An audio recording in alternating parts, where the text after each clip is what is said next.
¿Cómo le va? Bienvenidas, bienvenidos. Estamos iniciando una emisión más de Impacto Económico. Como siempre, un placer acompañarle. Mi nombre es Daniel Rosas y estos son los titulares del día de hoy.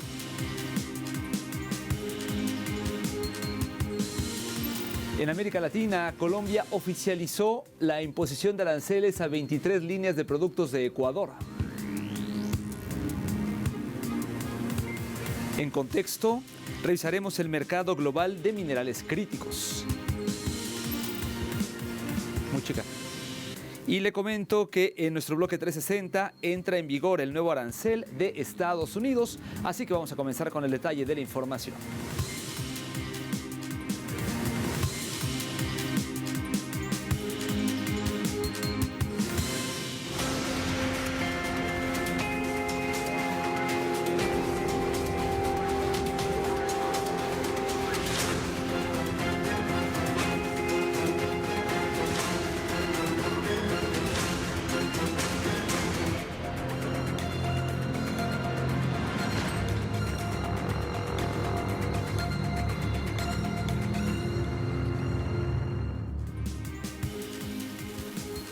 Comenzamos con los detalles de la información del día de hoy.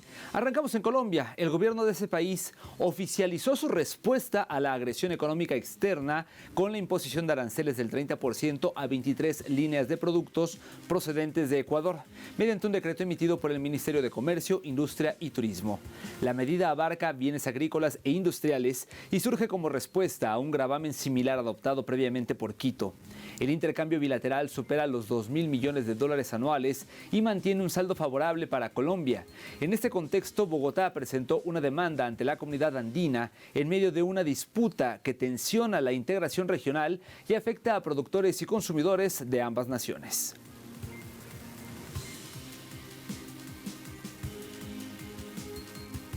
En más información, el gobierno de Brasil analiza la viabilidad de establecer la tarifa cero en el transporte público por orientación del presidente Luis Ignacio Lula da Silva.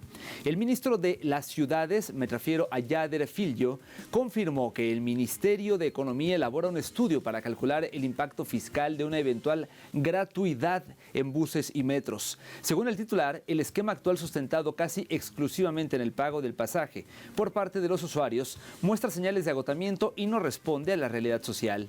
El ministro de Economía, Fernando Haddad, presentará un informe que permitirá avanzar en el debate con estados y municipios. La Cámara de Diputados también conformó una comisión especial para examinar esa propuesta.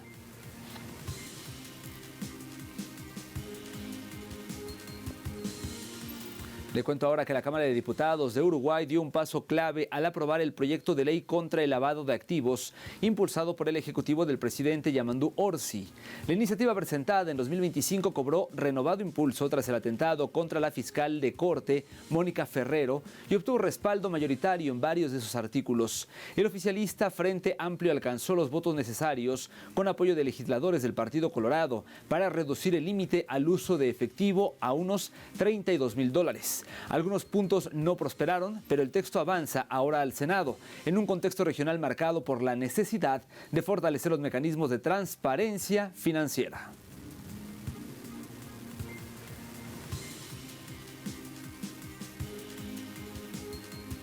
En más información, organizaciones sindicales de Ecuador convocaron a un paro nacional el 13 de marzo y es un rechazo al acuerdo 046 del Ministerio de Trabajo que permite reorganizar la jornada laboral o la jornada semanal de 40 horas en esquemas de hasta 12 horas diarias. El Frente Unitario de los Trabajadores anunció acciones de inconstitucionalidad al considerar que la medida vulnera derechos adquiridos.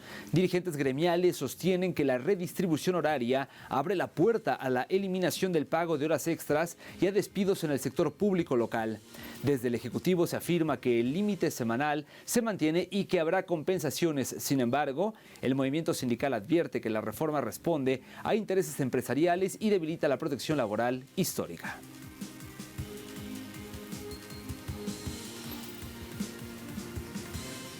Le cuento ahora que el gobierno de Ecuador anunció un plan para incrementar la producción petrolera con la incorporación de 2.411 barriles diarios adicionales entre finales de abril e inicios de mayo en un contexto de presiones fiscales y desafíos estructurales, y esto para el sector energético. Acompáñame a revisar algunos detalles de esta información.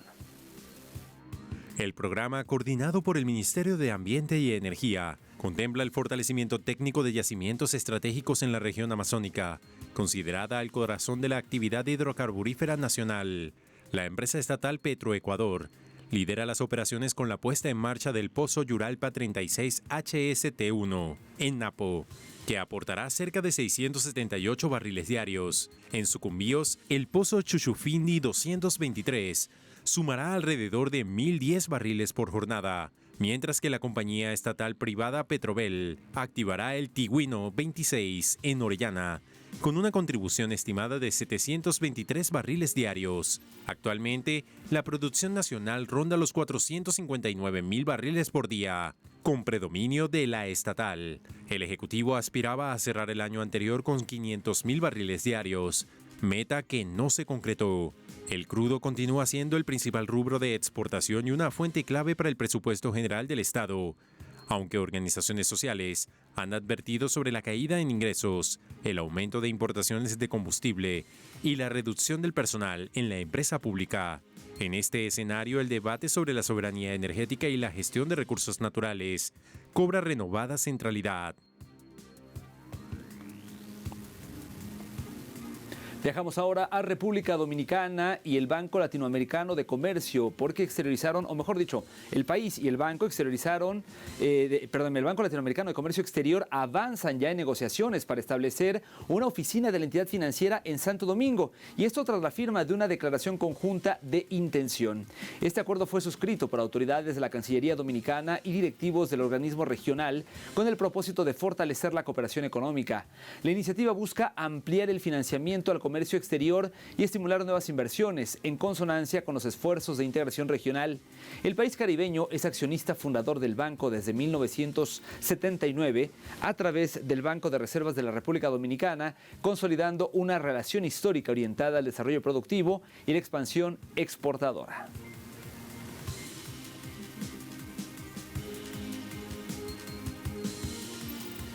Y en más información, un reciente dictamen de la Suprema Corte de Estados Unidos ha debilitado en los hechos la amenaza de nuevos aranceles en contra de países que exporten petróleo a Cuba al declarar inconstitucional el uso de la Ley de Poderes Económicos de Emergencia Internacional para imponer gravámenes comerciales. La decisión obligó al presidente Donald Trump a revertir medidas adoptadas bajo ese marco legal, incluida la orden ejecutiva que advertía sanciones en contra de naciones que abastecieran a la isla. Especialistas señalan que al quedar sin sustento jurídico esa disposición, países como México podrían reanudar envíos energéticos sin temor a represalias financieras o arancelarias, mejor dicho. El fallo reafirma que la potestad de establecer impuestos corresponde al Congreso y limita la capacidad del Ejecutivo para endurecer el cerco económico en contra de Cuba.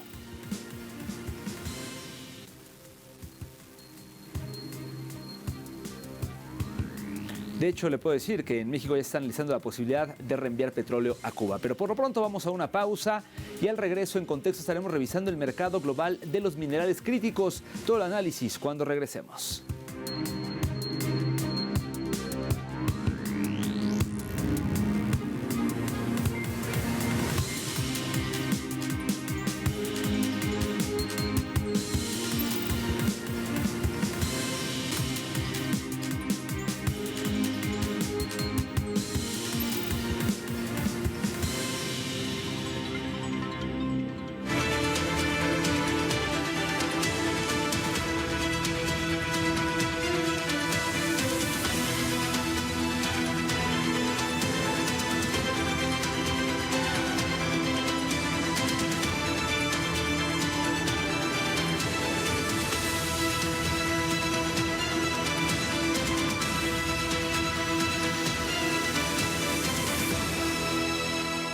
América Latina y el Caribe se consolidan como actores decisivos en el mercado global de minerales críticos, y esto de acuerdo con un estudio de la Organización Latinoamericana y Caribeña de Energía.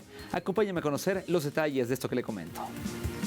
La región aporta cerca de 180.000 millones de dólares, equivalente a una cuarta parte del mercado mundial, estimado en 700.000 millones. El cobre encabeza la contribución con 70.000 millones, seguido por el hierro con 50.000 millones, el oro con 30.000 millones y la plata con 10.000 millones, cifras que reflejan el peso estratégico de sus recursos naturales. El informe advierte que, Ante la transición energética y la meta de descarbonización hacia 2050, será indispensable duplicar la producción de cobre y ampliar el reciclaje, que hoy representa alrededor del 20% del cobre refinado y permite ahorrar hasta 80% de energía frente a la extracción primaria. En el caso del litio, América Latina concentra cerca del 60% de los recursos globales y podría multiplicar por 10 su producción en las próximas 2 décadas, en sintonía con la expansión de baterías y tecnologías limpias. En paralelo, Estados Unidos ha intensificado su ofensiva diplomática para asegurar suministros y contrarrestar la hegemonía de China en refinación y procesamiento. La firma de 2 nuevos memorandos con países como Argentina, Perú, Paraguay y Ecuador revela la disputa geopolítica en torno a estos insumos estratégicos. En este escenario, la región enfrenta el desafío de convertir su riqueza mineral en desarrollo soberano, fortaleciendo cadenas de valor, inversión productiva y cooperación regional. Ahora, México ocupa un lugar estratégico también en al menos 10 minerales considerados críticos por Estados Unidos, y esto se da en un momento en que ambos países activaron un plan bilateral para fortalecer sus cadenas de suministro. De acuerdo con datos oficiales, el país lidera la producción mundial de plata y se mantiene entre los principales productores de fluorita, barita, molibdeno, zinc, plomo, oro y cobre, recursos esenciales para industrias energéticas, tecnológicas y manufactureras. El anuncio del representante comercial estadounidense Jameson Greer sobre la puesta en marcha del mecanismo conjunto confirma el interés de Washington por asegurar insumos clave ante la vulnerabilidad de sus cadenas productivas. La Secretaría de Economía mexicana subrayó que la cooperación se desarrollará con respeto a la soberanía nacional y en el marco de la revisión del Tratado México-Estados Unidos-Canadá este 2026, mientras México busca consolidar su papel como proveedor relevante en América del Norte.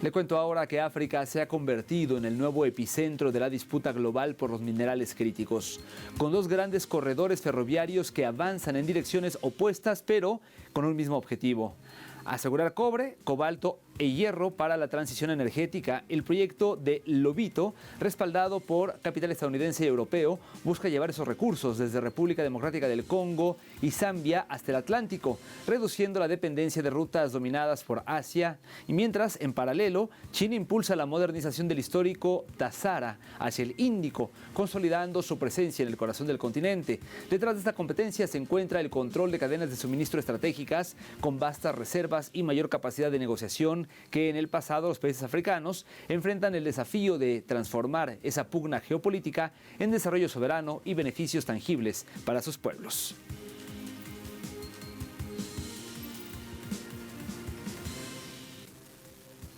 Los minerales críticos y las tierras raras se transformaron en engranajes centrales del escenario geopolítico contemporáneo. ¿Por qué? Aquí se lo contamos. La Agencia Internacional de Energía define ambos conceptos como insumos no combustibles esenciales para el crecimiento económico, la seguridad y la transición hacia energías limpias, pero expuestos a interrupciones en sus cadenas de suministro. El cobre y el litio resultan fundamentales para redes eléctricas y baterías, mientras que elementos como neodimio y disprosio, parte del grupo de las tierras raras, son indispensables para imanes de aerogeneradores y vehículos eléctricos. Aunque no son escasos en términos geológicos, su concentración explotable y su refinación requieren alta inversión y tecnología. La disputa por su control involucra a potencias como Estados Unidos, China y la Unión Europea. Beijing concentra gran parte del procesamiento global de tierras raras, lo que le otorga ventaja estratégica. En cobre lideran países latinoamericanos como Chile y Perú, mientras que el litio tiene a Australia, Chile y Argentina como actores destacados dentro del llamado Triángulo del Litio. Argentina emerge como pieza relevante por sus cuantiosos recursos de litio y cobre, con decenas de proyectos en marcha y otros en etapa avanzada. El país se posiciona entre los principales productores mundiales de litio y aspira a escalar en la próxima década. El desafío consiste en transformar esa riqueza mineral en desarrollo industrial, valor agregado y soberanía económica. Permítanos con esta información hacer una segunda pausa en esta emisión, pero al regreso, como parte de nuestro recorrido 360, hablaremos de que entre en vigor un nuevo arancel en Estados Unidos de Estados Unidos. Esto luego del revés que le dio la Corte Suprema a Donald Trump. Le tengo detalles cuando regresemos.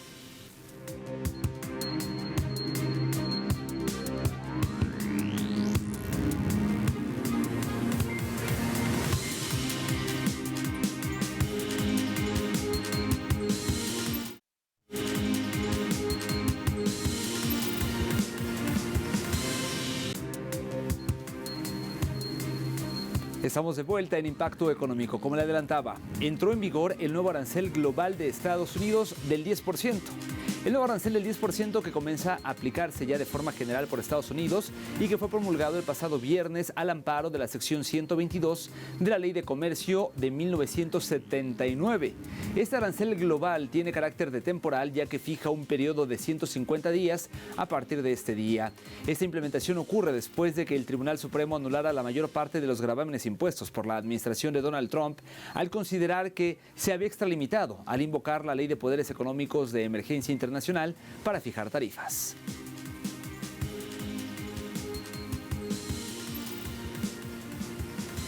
Seguimos en Estados Unidos, pero cambiamos de tema. Las tormentas invernales que azotan el este de Estados Unidos han provocado un freno abrupto a la actividad económica, evidenciando la fragilidad de un sistema altamente dependiente de redes logísticas y energéticas convencionales. Aquí algunos detalles. El cierre de aeropuertos, carreteras y puertos, sumado a cortes masivos de electricidad, interrumpió cadenas de suministro y operaciones comerciales en múltiples sectores. Especialistas estiman que los fenómenos asociados a la crisis climática con impacto severo pueden reducir entre 0,5% y 2% el Producto Interno Bruto anual, una cifra que, en la mayor economía del planeta, implica pérdidas de cientos de miles de millones de dólares, mientras la firma privada AccuWeather calcula daños superiores a los 100,000 millones de dólares. Otros analistas consideran prematuro fijar montos definitivos y advierten que muchas pérdidas corresponden a oportunidades económicas frustradas, más que destrucción material asegurada. La paralización de vuelos, la suspensión de clases y la declaración de emergencias estatales reflejan el impacto inmediato sobre millones de personas. Más allá del debate técnico, el episodio confirma que los eventos extremos, cada vez más frecuentes en un contexto de crisis climática, tienen consecuencias económicas acumulativas. La combinación de infraestructura vulnerable y fenómenos meteorológicos intensificados expone costos crecientes para la sociedad estadounidense, en un escenario donde el clima deja de ser un factor externo para convertirse en variable central de la estabilidad económica. Le cuento ahora que el gobierno de Reino Unido anunció el mayor paquete de sanciones en contra de Rusia desde 2022. Según lo expuesto por las autoridades, el paquete de sanciones incluye 297 designaciones, entre ellas 240 personas jurídicas, 7 personas físicas y 50 buques mercantes. A esto se suman 49 entidades y personas vinculadas al sostenimiento del complejo militar industrial de Rusia y 3 empresas de energía nuclear civil. Indicaron que estructuras de la corporación estatal rusa Rosatom, como Rosatom Overseas, así como las plantas de producción de gas natural licuado, me refiero a Gazprom, SPG, también a Portovaya y también a Vysotsky, también fueron sancionadas. Ante dicho anuncio, las autoridades rusas expresaron que estas acciones antirrusas solo traen resultados negativos a las naciones promotoras y afirmó que las sanciones occidentales no pueden influir en la política de Rusia y las mismas carecen de eficacia.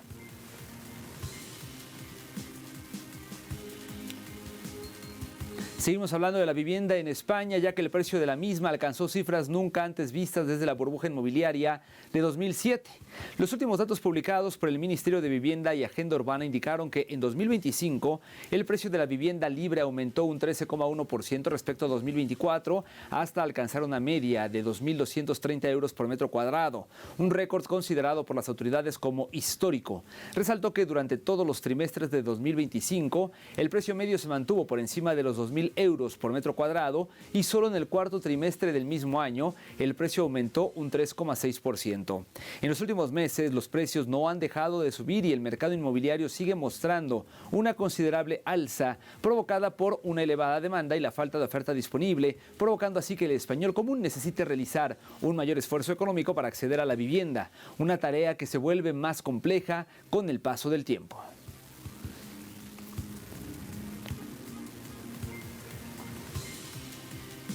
Y le cuento que tras las graves sequías en Kenia, Emiratos Árabes Unidos envió 30 toneladas de ayuda alimentaria. La entrega fue realizada por la Agencia de Ayuda de los Emiratos Árabes Unidos en el marco de los efectos del fenómeno climático de La Niña, que ha provocado una extensa sequía en todo el país africano. El presidente de la agencia, Tarek Ahmed Al-Ameri, reafirmó el compromiso humanitario de su nación con la población keniana y de otras regiones del mundo y afirmó que los equipos de trabajo continúan proporcionando apoyo integral para garantizar una respuesta rápida y una recuperación temprana ante emergencias humanitarias y crisis relacionadas con el clima.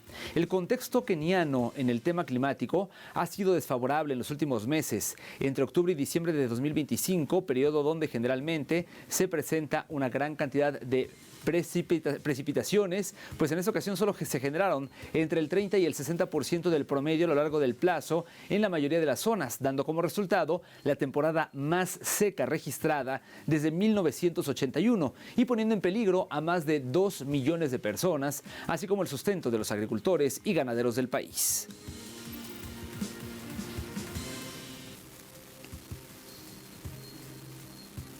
Viajamos a la India, ya que el ministro de Estado para Ciencia y Tecnología de ese país, me refiero a Jitendra Singh, aseguró que la inteligencia artificial agrícola impulsará la productividad con más de 8,000 millones de dólares al año.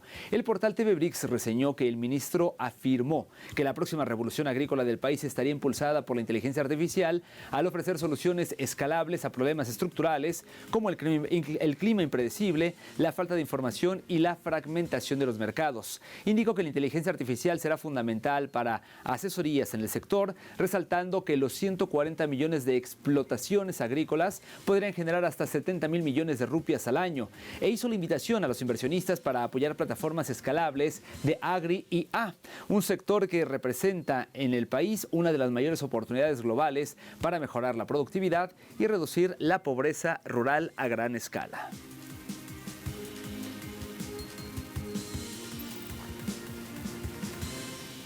Le cuento ahora que el Ministerio de Transporte de China indicó que los viajes por el Festival de Primavera alcanzaron un nuevo récord. Los datos oficiales del ministerio indican que durante las vacaciones el total de viajes de pasajeros entre regiones superó los 2.800 millones, representando un aumento, escuche, del 8,2% de manera interanual. Destacó que en el sexto día del Año Nuevo Chino, el movimiento de población interregional alcanzó los 380 millones de viajes. Asimismo, el volumen promedio diario de pasajeros por ferrocarril, autopista y vía fluvial aumentó más de un 10% interanual, mientras que la aviación civil registró un aumento interanual del 7,3% y en las vacaciones se promedió un aproximado de 270 millones de viajes autónomos por día, un aumento de 8,3% interanual y del 86% del total de viajes. Y con respecto a los vehículos de no energía, se registró el paso de 11,52 millones de vehículos eléctricos nuevos que justamente circularon por las carreteras diariamente durante las vacaciones. Se cargaron más de 910,000 vehículos diariamente en las áreas de servicio de las autopistas de todo el país y se alquilaron un promedio de 650,000 vehículos al día.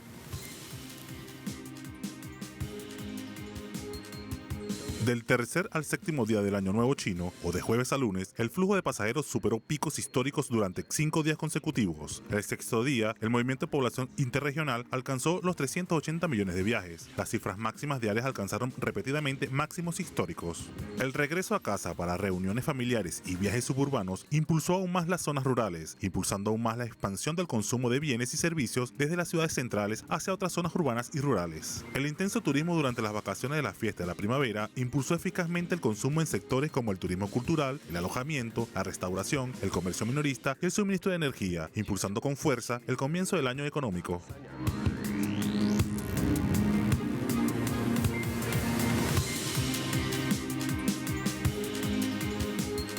Momento de revisar cómo se encuentran los precios del petróleo. Iniciamos como todos los días con el WTI, el intermedio de Texas, que marcó un precio de $65.85 y esto representa una caída de 46 centavos de dólar.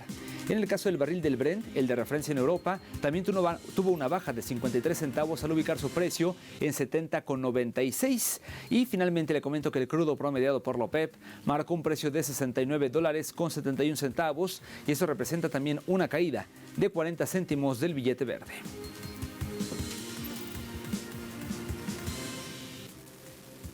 Llegamos así al final de esta emisión. Como siempre, gracias por habernos acompañado. Les recuerdo que para comentarios y sugerencias siempre está a su disposición nuestra dirección de correo electrónico impactoeconómico@telesurtv.net y también puede escribirnos en nuestras cuentas de X @telesurimpactoe y @danieltelesur. Por ahí nos seguimos. Le agradezco por lo pronto el favor de su atención. Nos vemos pronto con más de Impacto Económico.